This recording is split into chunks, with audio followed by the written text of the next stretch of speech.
நீங்கள் கார் வாங்க போறீங்க, தயவு செஞ்சு இந்த ஷோரூம் மட்டும் போயிடாதீங்க. ஒன்றா நம்ம ஃப்ராட் ஷோரூம் தான் அது. எப்படின்னா அந்த மீட்டர் ரீசெட் பண்ணி வைக்கிறது, ஆக்சிடென்ட்காக 0 ஆக்சிடென்ட்னு சொல்லிட்டு விற்கிறது.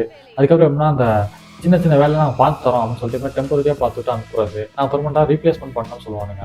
ஆனால் எதுவுமே பண்ணியிருக்க மாட்டாங்க. ஒன்றா நம்ம ஃப்ராட் ஷோரூம் தான் அது சொல்லலாம். தமிழ்நாட்டுக்காரர் அண்ட் கேரளாக்கார் இது ரெண்டுமே எப்படின்னா அவங்க செகண்ட் ஹேண்டில் சேல்ஸ் பண்ணுறாங்க. இது எங்கே லொக்கேட் ஆயிருக்குன்னா கேரளாவில் தான் லொக்கேட் ஆயிருக்கு. பாலக்காடு அண்ட் இன்னொரு ஊரில் லொக்கேட் ஆயிருக்கு. ரெண்டுமே எப்படின்னா இவனோட பிரான்ச் தான். ஒன்ஸ் நீ அவனுங்க சேல் பண்ணிட்டானுங்கன்னா அடுத்து என்ன ப்ராப்பரான ரெஸ்பான்ஸ்ன்றது ஒன்று சுத்தமாக இருக்காது. ஏன் சர்க்கிளில் இருக்கவங்களுக்கு ஒருத்தவங்களுக்கு அந்த கார் எடுத்தான் அங்கேருந்து எடுத்த அடுத்த நாளே எப்படின்னா அந்த கார் எப்படின்னா பிரேக் டவுன் ஆச்சு. நல்லா புரிஞ்சுக்கோங்க. ஈவினிங் எடுக்கிறோம், நெக்ஸ்ட் டே மார்னிங் அந்த கார் பிரேக் டவுன். மெக்கானிக் யாராச்சும் இருந்தா நீங்க செக் பண்ணிக்கங்க. ஏதாச்சும் மிச்சம் வந்து நம்ம பார்த்துக்கலாம். நீங்க ஜஸ்ட் அப்படி ஒரு ஆப்ஷன் பார்க்குறீங்களா? அந்த லொக்கேட்ல இருந்து கிட்டத்தட்ட 30 கிலோமீட்டர் போனோம் அந்த ஷோரூமுக்கு. போய் ஆளை கூட்டு வந்து செக் பண்ணதுக்கு அவனுக்கு எப்படின்னா டெம்பரரியாக ரீசெட் பண்ணி ECUவை ரீசெட் பண்ணி அனுப்பிச்சுட்டு எந்த ப்ராப்ளமும் இல்லை, இது சும்மா ஏதோ எரர் அப்படின்னு சொல்லிட்டு முடிச்சிட்டாங்க. நெக்ஸ்ட் நாங்கள் ஊட்டி போகும்போது அந்த கார் அங்கே பிரேக் டவுன் ஆச்சு. நல்லா புரிஞ்சுக்கோங்க.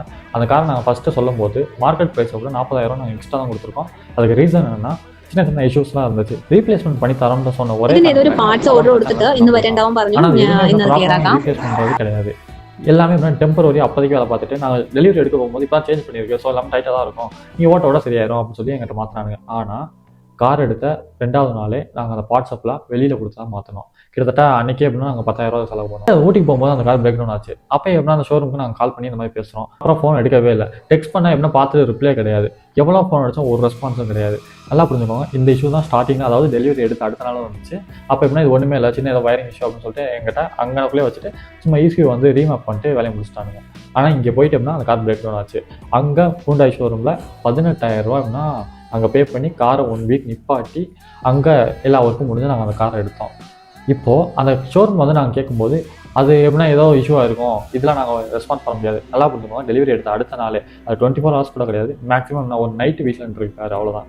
அப்போ இவனுக்கு சொன்ன மாதிரி எப்படின்னா அந்த இதில் இஷ்யூ ஆனதை தான் நாங்கள் அங்கே சொன்னோம். ஆனால் அது ரீப்ளேஸ் பண்ணி கரெக்டாக நாங்கள் பண்ணல.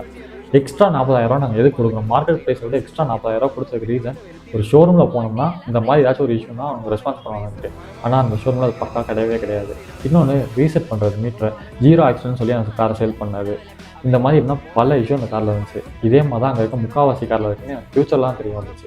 ஏன்னா அங்கே நான் வாங்கின சில பேர்கிட்ட நான் பேசும்போது எனக்கும் இப்படி தான் ஆச்சு அப்படின்றவங்க சொல்ல கண்டதான் அந்த வீடியோ நான் போகிறேன். ஏன்னா நான் அந்த கார் எடுத்தது அக்டோபரில் சம்திங். இப்போ அப்படின்னா ஜனவரி வந்துருச்சு. இவ்வளோ லேட்டாக நான் போகிற ரீசனும் அதான்.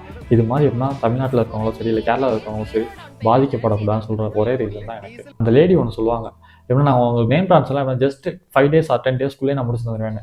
அப்படி சொல்லி தான் எங்கிட்டே எப்படின்னா அந்த கார் புக் பண்ணாங்க. புக் பண்ணி கிட்டத்தட்ட 2 மாதம் கழிச்சு தான் அந்த எனக்கு நேம் ட்ரான்ஸ்ஃபர் ஆச்சு. அதுக்கும் நான் எத்தனை தடவை ஃபோன் அடித்தேன், எவ்வளோ தடவை எப்படின்னா நான் அவங்களுக்கு ஃபோன் அடித்து அந்த ஃபோன்லேயே ப்ராப்பர் ரெஸ்பான்ஸ்